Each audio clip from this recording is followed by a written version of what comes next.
how are you all? Hope you all are doing very good. So today we have to start a new chapter of class 5th, which is chapter number 12, Earth's landforms. So as we all know, हमारे Earth पर different types के landforms हैं. So उन्हीं के बारे में आज हम discuss करेंगे. The Earth surface is made up of various landforms. हमारा जो Earth का surface है, वो different variety के landforms से बना है, जिसमें आपके mountains, valleys, plains, plateaus, deserts ये सभी included है. Now these landforms shape the landscape and influence the way we live. They are formed through natural processes over millions of years. ये landforms क्या हमारे landscape को shape provide करते हैं and influence करते हैं कि हम उस particular landform में किस तरीके से रहेंगे. ठीक है, कैसे ये different landforms का formation हुआ है? Through natural processes. कुछ natural processes जो millions of years से चलते रहे तब जाके ये different types के landforms का formation हुआ. लैंडफॉर्म्स क्या है? बहुत सारे प्लांट्स एंड एनिमल्स के लिए हैबिटेट प्रोवाइड करते हैं, रिसोर्सेज ऑफन करते हैं जैसे कि मिनरल्स एंड वाटर. काफ़ी सारे टूरिस्ट हैं जो डिफरेंट लैंडफॉर्म्स पे जाते हैं, है ना. Hiking, climbing, natural habitat, natural beauty को एक्सप्लोर करना, ये सभी एक्टिविटीज़ को ये जाके टूरिस्ट वहाँ जाके इंजॉय करते हैं. So now we have to discuss about the types of landforms. So number one is mountains. Mountains क्या है? Large landforms, बड़े बड़े landforms that rise prominently above their surroundings. जो अपने surroundings से usually ऊपर की तरफ उठे हुए होते हैं and इनका जो shape होता है काफ़ी steep होती है and एक significant height distance होता है from the base to the peak.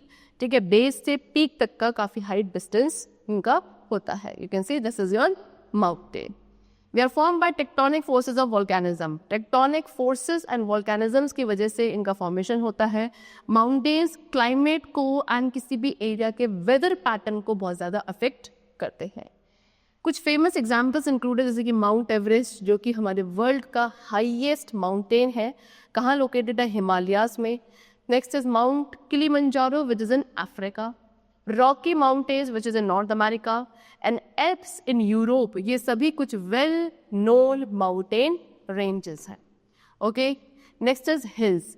Hills are also similar to mountains only. ये भी mountains की तरह ही होते हैं लेकिन थोड़े छोटे होते हैं. Generally mountains से small होंगे and less steep होते हैं.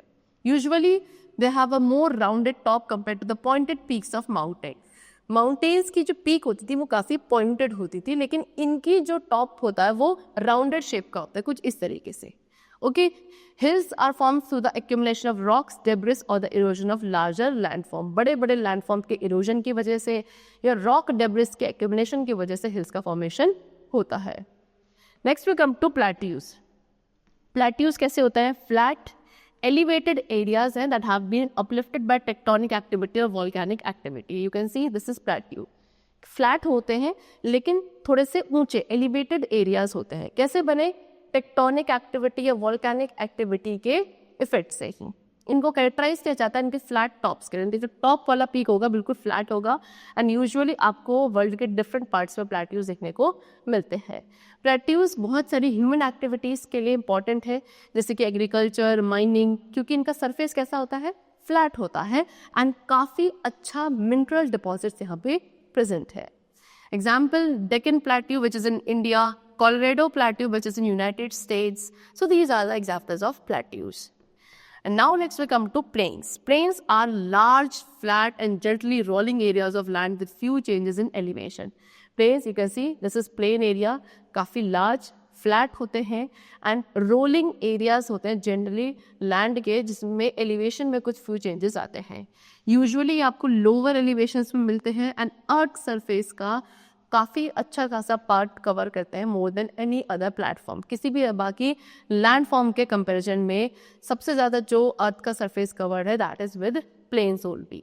ठीक है, plains are often highly fertile, ये काफ़ी फर्टाइल होते हैं एंड इसीलिए इसको सबसे ज़्यादा एग्रीकल्चर एंड फार्मिंग के लिए यूज़ किया जाता है. काफ़ी आइडल कंडीशंस यहाँ पे होती हैं क्रॉप्स ग्रो करने के लिए, लाइफ स्टॉक को रेस करने के लिए. Example great plains in North America. North America में जो ग्रेट प्लेन्स हैं, पेम्पाज है साउथ अमेरिका में. These are the examples of plains. Now next we come to valleys. Valleys are the low areas.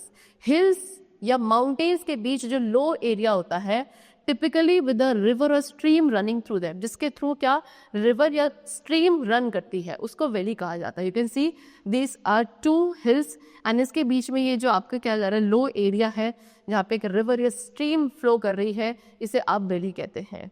They are form by the erosive action of water over long period through the movement of glacier. कैसे बनते हैं ये? जब water का erosive action होता है काफ़ी लंबे टाइम पीरियड तक, या फिर ग्लेशियर्स के मूवमेंट की वजह से भी वैलीज का फॉर्मेशन होता है। सो सेवरल टाइप्स की वैलीज हैं जिसके अंदर आपका वी शेप्ड वैली भी इंक्लूडेड है जो कि रिवर इरोजन की वजह से बना है, यू शेप्ड वैली जो कि ग्लेशियल एक्टिविटी की वजह से क्रिएट होता है। So these are the examples of valleys.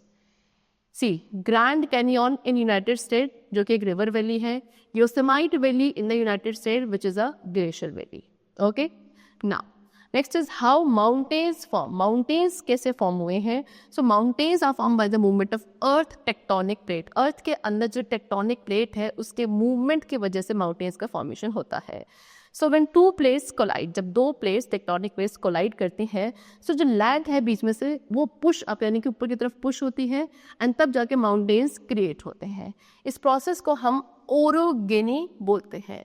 Volcanic activity के थ्रू माउंटेन्स भी क्रिएट होते हैं। जब मैग्मा जो है अर्थ के इंटीरियर वाले पार्ट से मैग्मा इरप्ट होता है एंड सरफेस जो है उसको हार्ड कर देता है, तब जाके आपके माउंटेन्स क्रिएट होते हैं। So first of all tectonic plates ये क्या है? जो हमारा अर्थ का क्रस्ट है, outer most layer which is known as crust, उसको डिवाइड किया जाता है बहुत बड़े बड़े पीसेस में जिसको टेक्टोनिक प्लेट्स कहते हैं।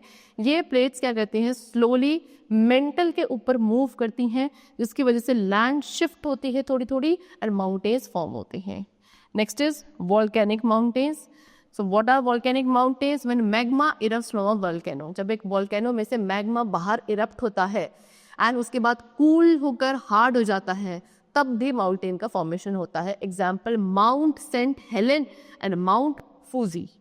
Next is erosion. So over time wind water and ice can erode mountains shaping them into different forms. Time के साथ विंड वाटर आइस ये धीरे धीरे माउंटेन्स को इरोड करने लगते हैं एंड तब जाके ये डिफरेंट फॉर्म्स में इनकी शेप आने लगती है। Next is landform changes. So landform change over time due to natural processes. Time के साथ लैंडफॉर्म्स चेंज भी होते रहते हैं नेचुरल प्रोसेसेस की वजह से, जैसे कि erosion, weathering, tectonic activity. Okay, wind water and ice से होने वाला इरोजन क्या करता है? इससे माउंटेन वैलीज एंड प्लेन्स की शेप आती है। वेदरिंग का मतलब होता है ब्रेकिंग डाउन। सो वेदरिंग की वजह से जो रॉक्स हैं वो ब्रेक डाउन होते हैं छोटे छोटे पीसेस में। Tectonic activity new landforms create करते हैं एंड जो एग्जिस्टिंग वाले हैं जो पहले से एग्जिस्ट करते हैं उनको एक न्यू शेप भी टेक्टोनिक प्लेट्स की वजह से या टेक्टोनिक एक्टिविटी की वजह से ही मिलती है। Human activities also impact landforms. Human activities का लैंडफॉर्म्स पे भी एक इम्पैक्ट होता है, जैसे कि डिफॉरेस्टेशन, माइनिंग, कंस्ट्रक्शन, ये सभी क्या करते हैं? लैंडस्केप को ऑल्टर कर देते हैं।